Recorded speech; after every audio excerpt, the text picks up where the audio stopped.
This is the Sports Hive Show. Wow! Welcome back, everybody. It is the first podcast after the Super Bowl. What was our Super Bowl matchup? That would be the Seattle Seahawks versus the New England Patriots. Yet again, like it was back about a decade ago. Was it everything that we expected that it was going to be? Yeah, the outcome was. Yeah, it was. Snooze fest in the first half. Well, Jason Myers was the MVP in the first half. Oh, for sure. Dude, we had a good Super Bowl party here at the house. I mean, my family was here. We had her dad come over. We had father-in-law come over. You and your girlfriend came over. I mean, it was a good time. A lot of food. Yeah, Grandma came over. She was watching the game. Confused about who was wearing what color jerseys. For sure. But it was a good time. We had some good talk, and the kids were out of the house, so it wasn't loud, so that was cool. But yeah, no, dude, it was a complete snooze fest in the beginning of this game. It was all field goals until the fourth quarter. But we kind of knew going into the game who was probably going to win it. Am I right? Well, yeah. Everybody besides New England knew who was going to win the game. Even our sister said in her area, even like no people in Patriots. Which is weird because Connecticut usually is dirt. For some reason, it sounds like they have a lot of Patriot fate.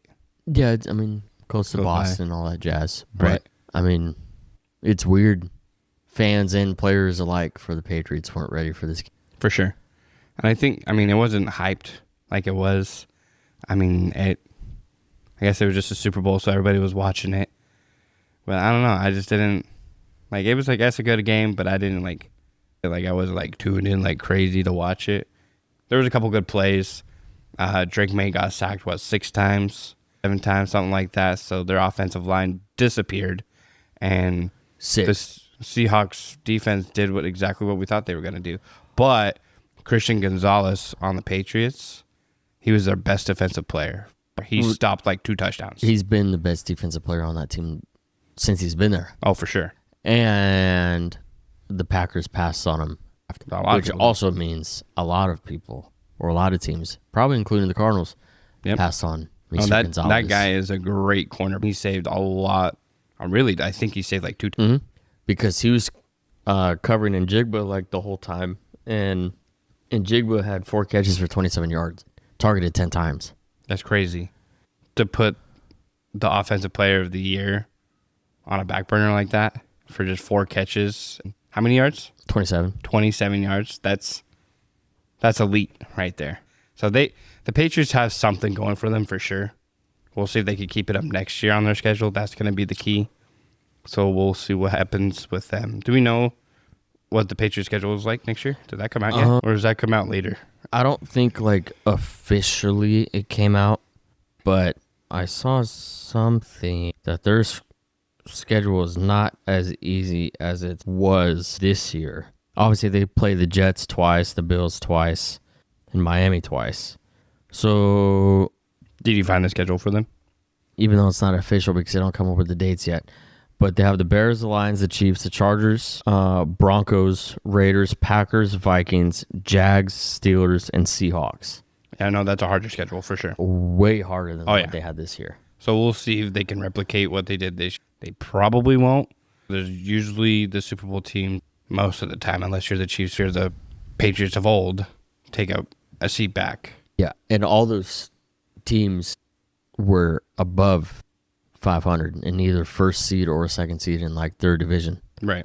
What did you think of the halftime show? Do you speak a Spanish? I do not, but I can get jiggy with it. Respect. I like it. It's pretty good. Don't know a word he's saying, but I like his music. For sure. What, Pedro Pascal, Jessica Alba, Cardi B. Yo, Jessica Alba has not aged a day. She's 44 years old. No way. I didn't even look up her age, but I know she's the older side of things. But 44 is not old, honestly. But, bro, she looked like she was 25, 30. Yeah, like she did in Fantastic Four. Yeah, I'm just saying she looks 2006. Good. That's all I'm saying. That's where I was going with that. Yeah, correct. But, yeah, Pedro was in there. Jessica Alba was in there. Ricky Martin, Cardi B, Lady Gaga was there. I feel like she's always affiliated somehow, some way, with a very iconic star out there. Who else was on? Who else? It was just Freaky and lady that performed, and then Right. All the guest stars. I know Alex there was somebody Earl. else. Oh yeah, that's right. Isn't she the was like- influencer from like TikTok or whatnot? Yeah, the ones that was the Dancing one with the that's Stars. dating Tom Brady. Yeah, she was on Dancing with the Stars, right? I think. Yeah. Yeah, she for was. Sure. Yeah. She totally was, and she was good. Like I watched a couple of her dances. Is that true? Is she dating Tom?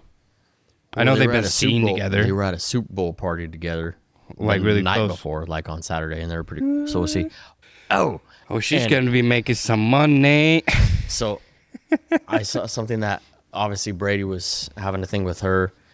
Belichick has his girlfriend who's like 20 something, and then Edelman, as in Julian. Oh, for sure. He's Dating an 18-year-old. He's dating a girl that's like in her low 20s, and he's 40. And then Robert Kraft is also dating someone younger, way younger than him. So it is the Patriots way. My gosh, this is like the Patriots Epstein's files. Cradle robber. My goodness, Is what it is. Yeah, that's crazy. But no, Julian's a good-looking guy for 40. Tom's obviously a good. Robert Kraft is 49. not. Bill Belichick is not. Obviously, those two women, the money. Hey, I don't blame him. No, I mean, if I was a good-looking girl like that, yeah, I'm going for money, bro. Or gay. Yep. So the halftime show, you liked it? If you were to rate it 1 out of 10, what would you rate it at? Performance-wise, I feel like a 6. I feel like message-wise, probably like a 9. That was 10. cool. No, I liked the message. I couldn't get down on the music because I didn't understand it, and I couldn't get down with the vibe. I couldn't feel the vibe that was happening. But the message I felt happening, especially at the end when all the flags came out and he started naming off all the countries and he showed the football "We're all America." I like that. Yeah. That was cool. And he had the flags front and center there. Like, that's respect. But like the scene and the vibe itself, I just hit. I know a lot of people feel the same way, but the message, like, you're right. That was definitely. You know the people in those bushes, little tree suits or whatever? Yeah, that was crazy. They got paid like $19 an hour or something. That's it. Hear me out. For like a week, and it came out to them making like $1,400 to be a bush. Be a bush. And rehearse. Like, sign me up for that. Yeah. Not me. I'd do it. I know you would. On Super Bowl? I know you Not would. on like a regular Thursday night Amazon Prime football game, but Super Bowl, I'd do it. I'd free ticket into the stadium, I guess. exactly. Yeah, I heard from some fans on social media. I obviously had no friends that went there because I don't have any rich friends that would go to the Super Bowl. It was like 8,000 for nosebleeders, 25 front row seats. But I was seeing on social media that it was hard to see what was going on because of the bushes. Did you see that? No, but that would make sense because there was a lot of. That's what I'm saying. It was hard for people to see at the Super Bowl because you could tell it was geared really towards the viewers and not for the people, people at at the home. Super Bowl. So if you were to compare, I'm going to give you 3 Super Bowl.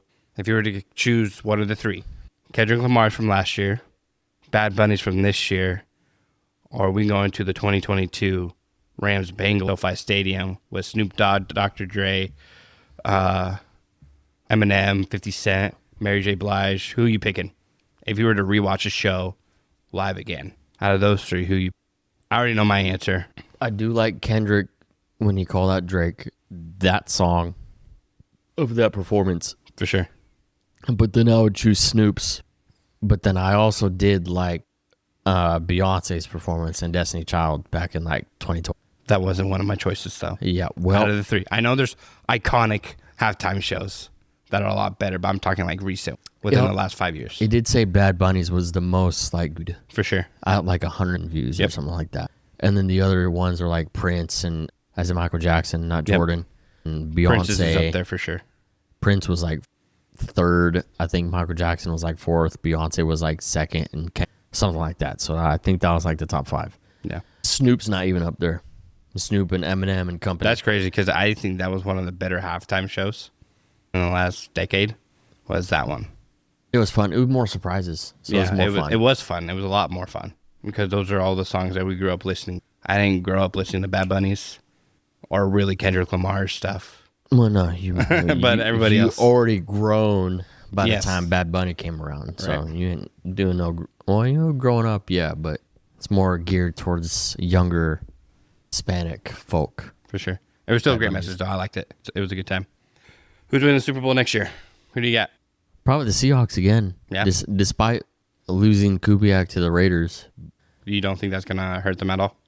No, because they can, for one, they could bring anybody back that they want to, and they can sign, to an extent, any free agent that they want. Kenneth Walker during like their parade today in Seattle. Oh, that's right. That happened today. I haven't even watched it. He was like negotiating with the GM like while they were there because Walker's a free agent. Obviously, he had 27 carries, 135 yards, which should have been 28 carries for like 155 yards or 160 yards and a touchdown and an MVP.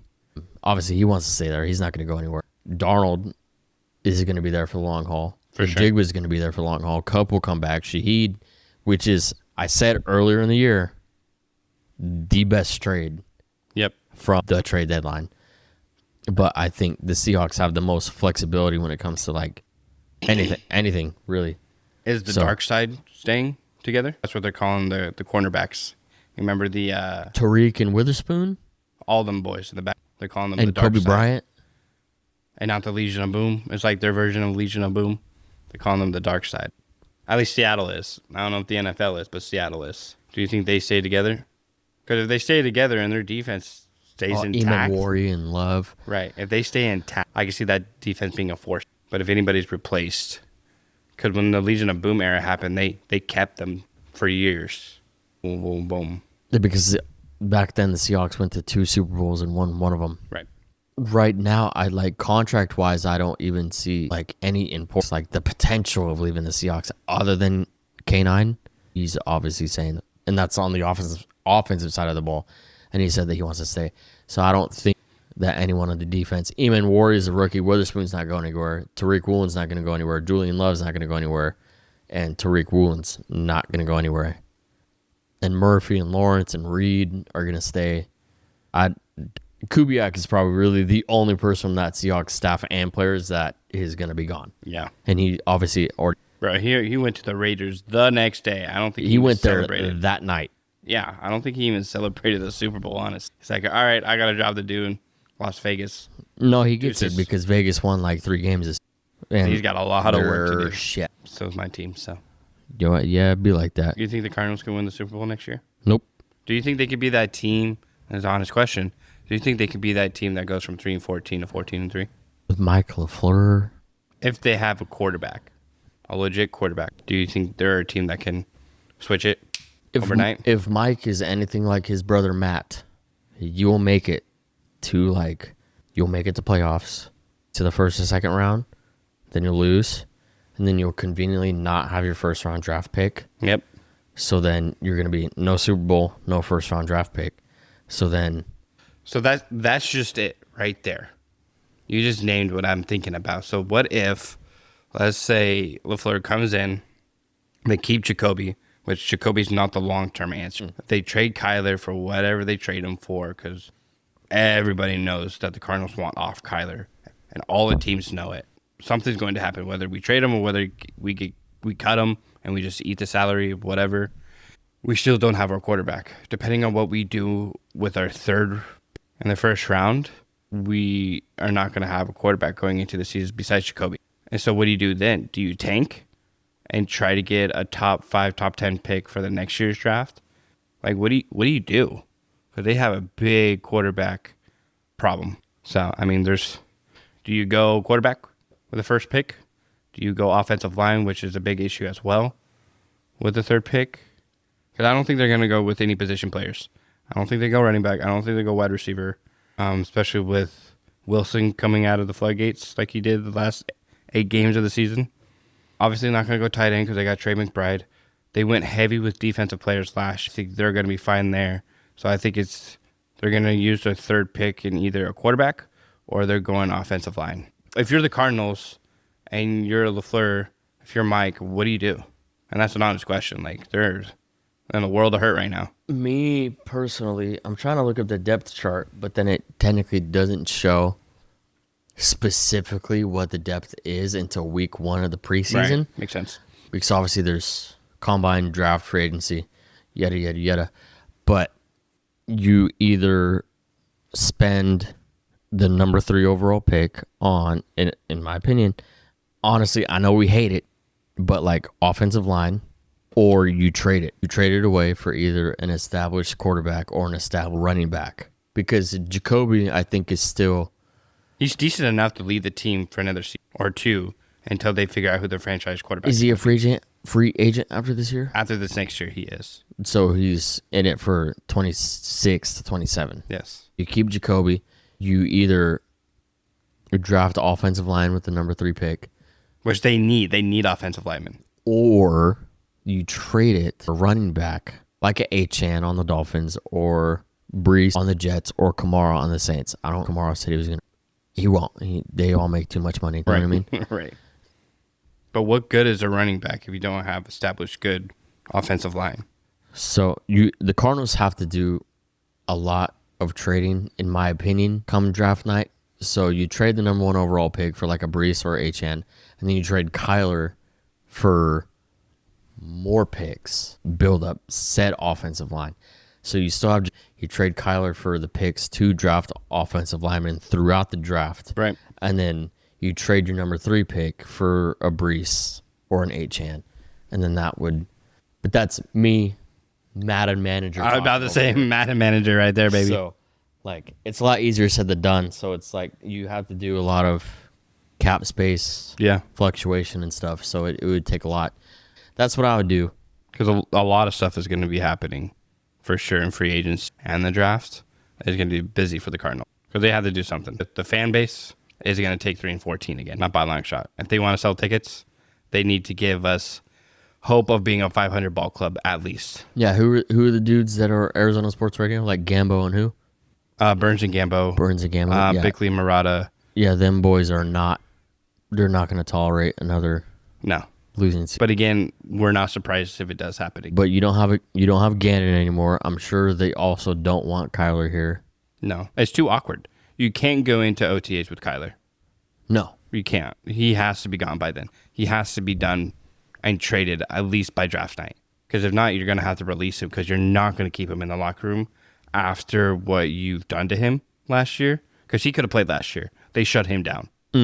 Regardless of what they said injury-wise, no, they shut him down. He was clear to play. So after that, like, why would you want to play football for a club that doesn't fully trust you? You shouldn't have to do that. So, free agency for football, I believe, is it? In March sometime, isn't it? It's in like 25, 26 days. The Cardinals could also get another quarterback through free agency, whether it's Kirk O'Chains, as in Kirk Cousins, or a Malik Willis from the Packers. Or Derek Carr. He has interest of coming out of retirement to play. Do you want Derek Carr, though? Right. Like, he's been afraid to get hit since he broke his leg on the Raiders in like 2015. But then that also hurts us as well. If Derek Carr does come back into the picture, Derek Carr's going to be up here on top while Kyler's now back. I don't think so. So do you think... Derek Carr's older. I would not... right now, I would not take Carr over Murray. But there's a lot of teams out there that like old... Like, there's a lot of teams that will take an older, established quarterback who's actually decent than... I would. If I was any other team and I was thinking about taking Kyler away from the Cardinals, and then Derek Carr decides to come back out of retirement, I'm looking at Derek Carr, and I'm probably going to take him.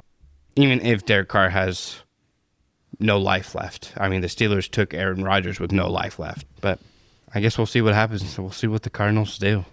I don't know. I don't have too much hope. I know I'm holding Arizona Cardinal ball and wearing a jersey. This is only because of Super Bowl. I'll switch it all up here next time or next week. Do you think the Packers, though, make any noise in the AFC or NFC North? Or do you think the Bears are just going to be reigning champs again? No, I don't think the Bears are not going to repeat. It's tough to say because, like, I don't know what people out of, like, the Lions, the Bears, the Vikings, like, what people are going to come, what people are going to go, coaching staff, who gets fired, who stays, who, what have you. We know what's consistent, though. It's your special teams. Consistently, shit. Exactly. Sacha is staying, and your kicker McManus is staying for now. McManus, I believe, or did he get released yet? He hasn't gotten released, but I think he's a free agent, or if they were to release him, they save a couple million in cap space. Yeah, and they need to release him, change his code to the doors so he can't walk it, and go with that younger kicker. Like that meme on Instagram and TikTok where you can't get in. Oh, they must have cut me. Yeah, it was Jamal Adams on the Jets. They must have cut me. I guess I can't get in. They need to do that with McManus for sure. So he signed a 3-year, $15.3 million contract back in March 2025. Man, so it looks like... So for 2 years, another 2 years. He's not exactly young. He's been in the league for a while. I don't get it. All the fans of every single sports team has all the answers. Yep. Then management seems to just be like, I know nothing. Because money's involved. That's why. And friendships, probably. Yep. Money, connections. Us is just passion. Do good and win, right? Have fun. But when it comes to the organizations, it's a business. They want the cheapest deal they can get. Any greedy corporate America business wants the cheapest deal that they could get. It's a business. And unfortunately, like, maybe they couldn't get a cheaper coach like Bisaccia. Rich Bisaccia. Yeah. Right? Maybe they couldn't get anybody better. The kickers, maybe there's not a kicker out there that they could trust. They're just going to roll with McManus, biting their nails every time he kicks kind of thing. But he's cheap. I don't know. But the instant we brought this up like forever ago when we went to the Cardinals and Packers game, the instant that kid Haversick made like that 61-yard field goal, rushed, mind you. Like, yeah, we were at that game. Yeah, exactly. They rushed special teams on the field, and then like ice in his veins, just kicked it, drilled it, boom, 61 yards or 63, something like that, low 60s. A record, mind you. McManus should have been cut from then on. For sure. And then special teams coordinator, it should have been as soon as we got bumped out of the playoffs, should have been gone. For sure. And I'm saying that's where money's involved. Obviously, as fans, not just Packer fans, but all fans, awesome. You're going with this kid. He just kicked a 61-yarder, rushed on the field, made it with 2 seconds to go in halftime. Like, okay, this kid's starting. He can kick under pressure, rush like that, and go that distance. This is where the money comes involved. You're paying a $50 million salary in 3 years, and it's how much is this Haversick kid? Probably like $300,000. Yeah, I would assume. So he's gonna go probably less. The guy that you have 3-year contract with $15 million, or this kid. It's a business thing, which sucks, unfortunately, because he's got $15.3 million total value, guaranteed money $5 million, signing bonus, average salary $5.1 million per year. Cap hit for next season is $5.2 million. So if they were to just flat out waive him, you save 5.2. You save $5 million in cap space. You save 5.2. So we'll see what happens next year. Once he starts missing kicks again, maybe they'll release him. Who knows? Hopefully, this dude. Yeah, everybody is. For most kickers. But now football season's over, dude. Now we're going to go on to basketball. And so where are we at with basketball now? What are the Lakers doing? What are the top teams? What can we expect? Who's winning the NBA championship? Is LeBron going to retire? Is Booker going to win his first championship? What's going on? We'll shoot her off in the West. Seeds 1 through 8. Thunder at 1, Spurs at 2, Nuggets at 3, Rockets at 4, Timberwolves at 5, Lakers at 6, Suns at 7, and Warriors at 8. And those are the 8 teams that would be in the playoffs and play in right now? Well, the other 2 teams in the play-in would be the Clippers and the Blazers. So the Blazers would play the Suns. Oh, that's right. It goes to 10. And then the Warriors would play the Clippers. And then so one of ones, those matchups. So is it 1 through 8 make legit playoffs? And 1 through 6. 1 through 6 make the playoffs. 9, 10 are in the play-in tournament. So safe right now, Thunder, Spurs, Nuggets, Rockets, Timberwolves, Lakers. The Suns would play the Blazers. The Warriors would play the Clippers in a best of 1. And so whoever wins the Suns Blazers matchup, I think, scoots up to 7th seed. Or got it. Yeah, either way, those 4 teams got to duke it out for sure. 7th and 8th seed. On the East side, 1 through 8, the Pistons, Celtics, Knicks, Cavs, Raptors, Sixers, Magic, and Heat, followed by the Hornets and the Hawks that are in play-in. Yo, the Pacers aren't in last. They've been in last since the beginning of the season. And the Wizards, who So the Wizards are gearing up for next year. They don't care about this year. No, they don't. Yeah, no, they don't. They're already care. way out of it. Nothing about nothing. So what they've done in their trades, they're going to be a force if they stay healthy. So what do?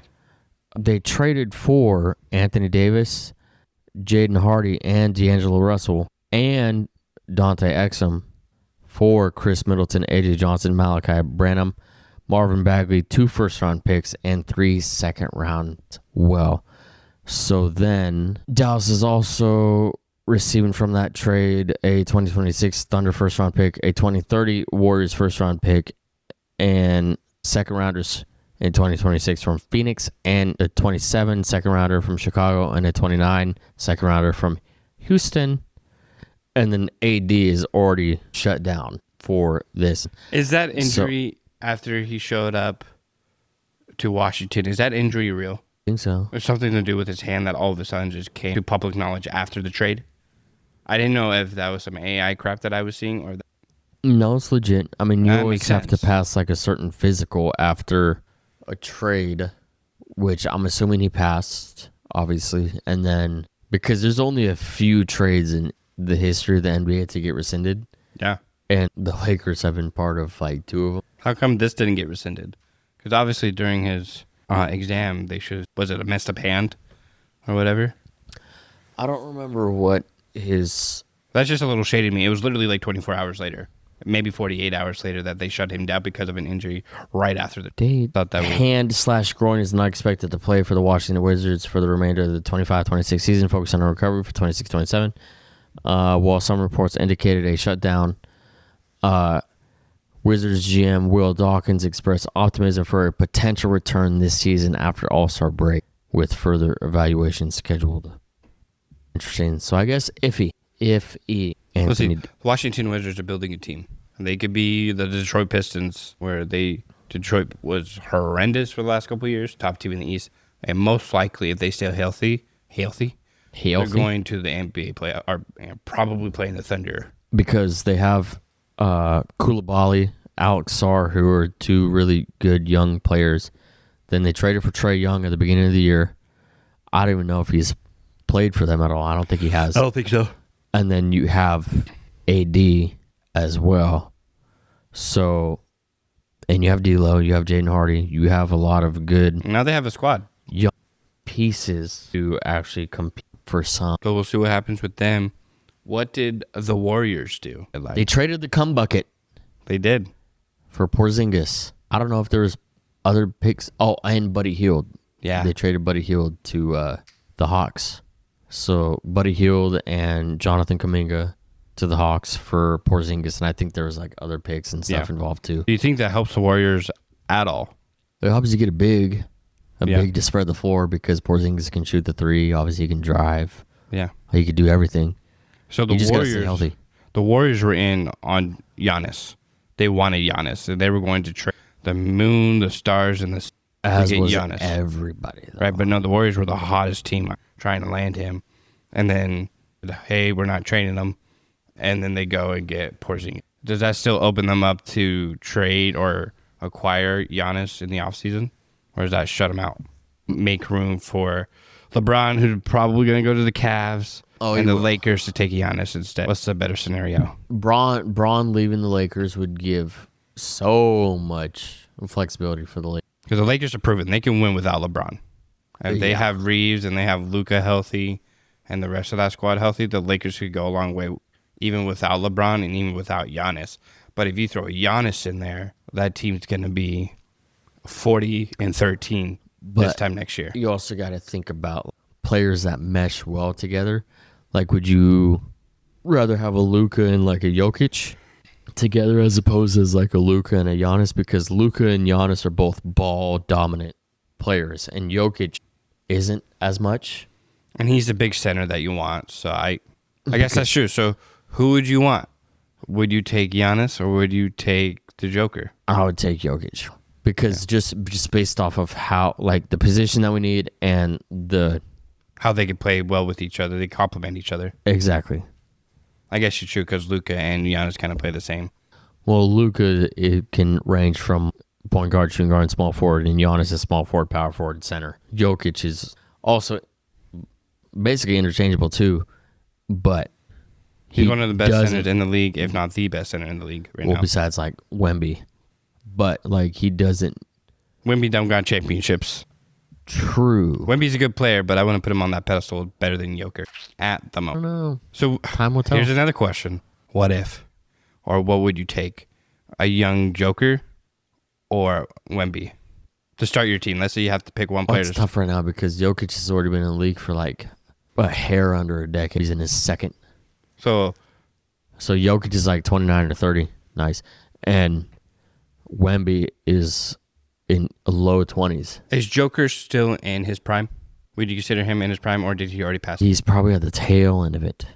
So Joker at his prime is Wemby right now. Who would you take? You're picking Jokic at his prime as Wemby in his second season. And Wemby has showed very much so that he can be dominant in this game and could be the face one day. Yeah, Jokic has like a couple MVPs and like All-Stars and All NBAs, and he's got a championship. So that's like not even a fair comparison. That's like LeBron or like Cooper Flag. Yes, it is. No. It's. Yes, I'm talking young Joker. That's what I'm saying. Young Joker when he's just coming out and showing the league that he can do before MVPs, before championships. Are you taking the Joker or are you going to take Wemby? But young Jokic also had to compete with Nurkic, as in Yusuf Nurkic, on the Nuggets because they were like hand in hand. So it's like you can't. You can compare it in your mind if you take everybody else out of it. Well, if you take everybody, like you take Wemby in his second season and Jokic in his second season, you're taking Wemby. Okay.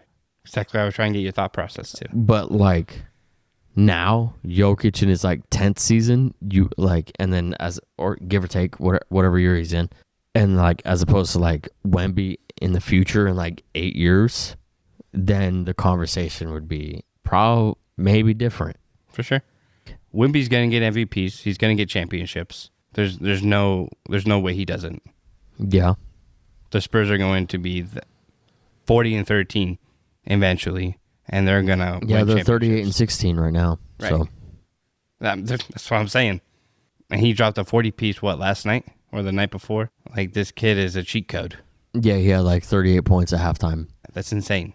Insane. And that was against the Lakers without LeBron, Luka, Reeves, Ayton, and Smart. That's a lot of dominant players in the NBA right now. Mm-hmm. A lot. And it's crazy. Yeah, we'll see. We'll see where he... So if you were to start a team, would you create it around Luka and Wemby?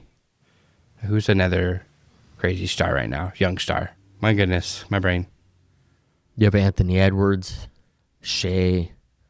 Okay, let's take Shea. Flag. Since he's a proven MVP and a true championship holder.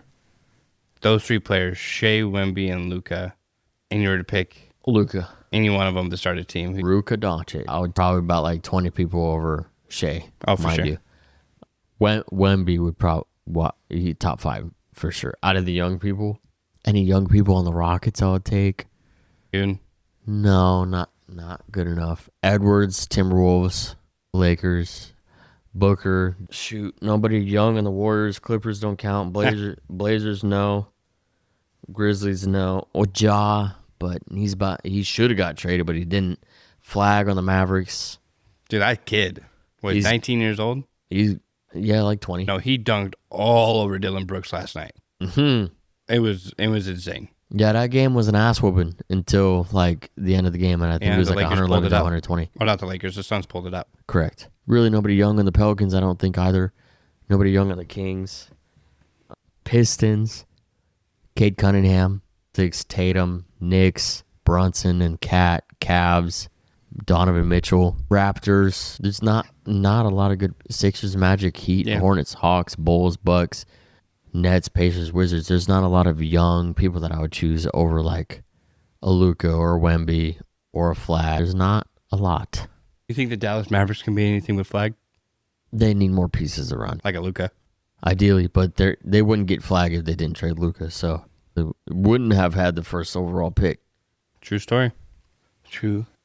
But we'll see. We are at the All-Star break. Yes. As of like tomorrow or today. really. Yeah, I think everybody's last games are today. Because you have Friday night, and you have the Rising Stars game and The celebrity game, and then you have the 3-point and dunk and no skills challenge anymore. I don't think on Saturday, and you have the All-Star game on Sunday.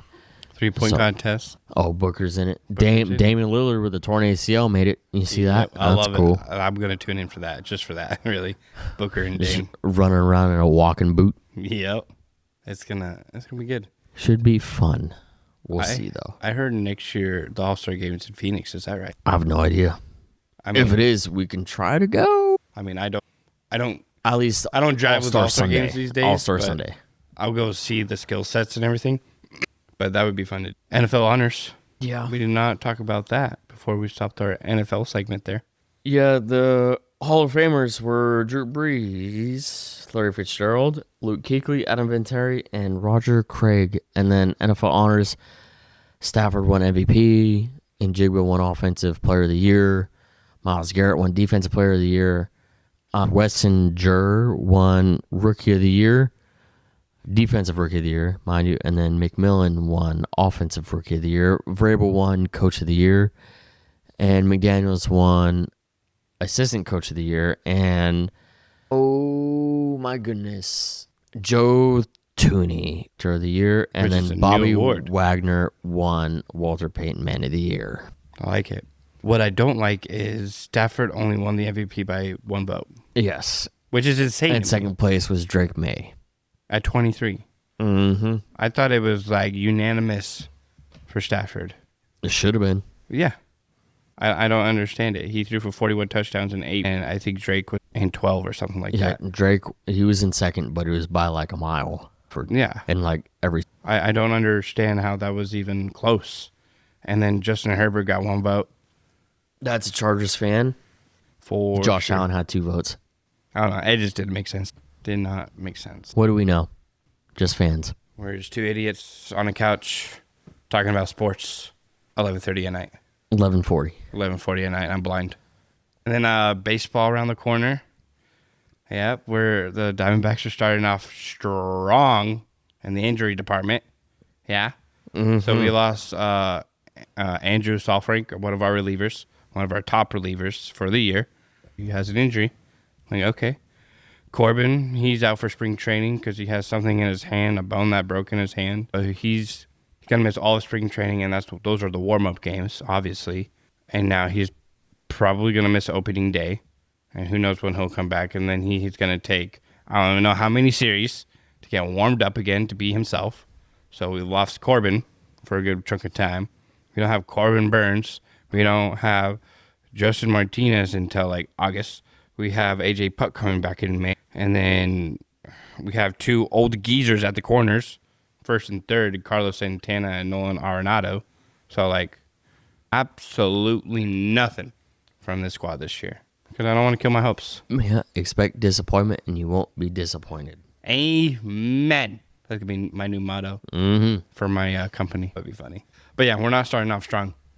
But we'll, our pitching lineup, we have 3 good pitchers. The other 2 are probably going to lose this game. I'm not too excited, but we'll go to games. I like going to baseball games. Always fun, whether we win or lose. Yeah, they're a fun time. Anything else we need to talk about? Want to talk about? Anything exciting happen? Not that I could think of. Not sports related. Yeah, right? Got a lot of life happening, but... Mm-hmm. Well, I guess we'll just keep this. The cops want to show up. You could get into that, but that'd be a whole different podcast. Yeah, for sure. We ain't doing that. That'll be a whole another hour and a half. Yeah, nope. We ain't doing that. So if you want to know, hit me up. They were swatting stuff outside my house that last night, so that's why the podcast is coming out late. Other people had different plans. Our plans. Yeah.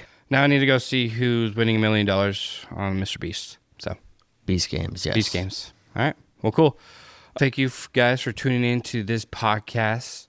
We are now on YouTube. So if you want to go ahead and subscribe to YouTube, you can see us face-to-face on YouTube. You can really see how ugly we look and what teams we're repping right now. Yeah. You can also listen to us on Spotify and Apple. Make sure you guys subscribe. Listen, give us a rating and a review. And then tell your friends and family about us. Even the people that you don't like, family members you're not talking to, shoot them a text real quick. of a link of our podcast. That will go a long way. We appreciate you all, and you guys have a good night. Yippee!